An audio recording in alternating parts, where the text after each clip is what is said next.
Today on Ask BRStv we answer, what are the differences between Tropic Marin Classic Sea Salt, Pro Reef Salt, and Bio-Actif Salt?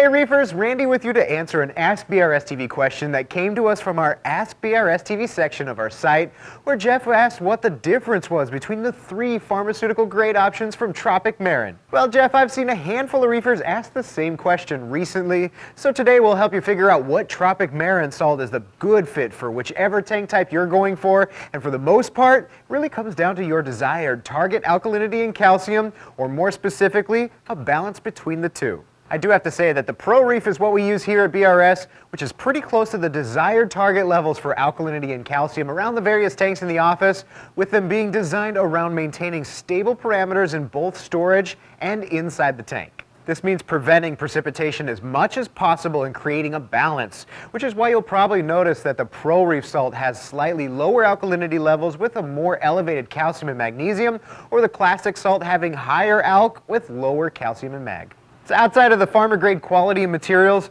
I think that the Classic and Pro Reef Tropic Marin salts are one of the better salt choices for those who like to mix up larger quantities of salt water that won't be used immediately due to the reduced potential for precipitation, and the pharmaceutical standards will absolutely result in less gunk in your storage container. So starting first with the Pro Reef Salt, Tropic Marin recommends using this salt for really any reef tank with fish and corals, especially for those that target the alkalinity ranges in the 7 to 8 DKH, which is purposefully kept at slightly lower DKH with an elevated calcium of 430 to 450 parts per million and magnesium at 1300 to 1350. These balanced levels also seem to help with preventing precipitate in the mixing bucket, following the logic that if both alk and calcium were elevated together, they would be more prone to precipitating out faster, which is something we plan on testing specifically in future BRStv Investigates episodes, so watch for that. This potentially means that you can store the mixed saltwater for longer periods of time where you don't have to use it instantly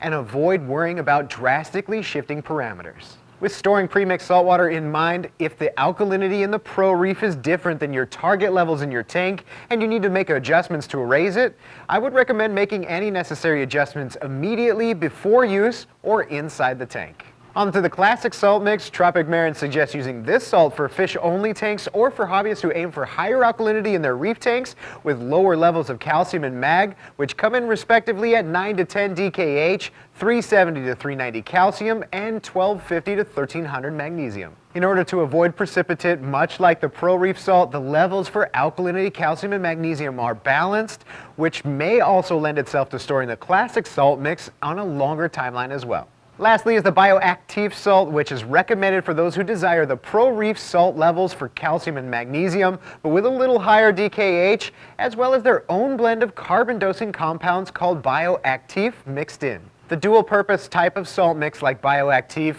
which are made up of naturally occurring long-chain marine polymers derived from seaweed, is a great topic to explore further on BRStv Investigates, and I wouldn't be surprised to see a future test down the road. I would note that if you're going to use the Bio-Actif salt, it's important to mix up the amount that you need for a water change at that time rather than store it, as the elevated levels of both alkalinity and calcium might precipitate slightly quicker, and the carbon dosing compounds will likely break down in long-term storage. Thanks for watching, and thank you, Jeff, for the great question. As always, if you have questions on reefing gear, one of the best places to ask is right there on the page. Not only do you get a timely answer, but the most helpful questions are there to answer other reefers' questions in the future as well. We'll see you next time on Ask BRStv.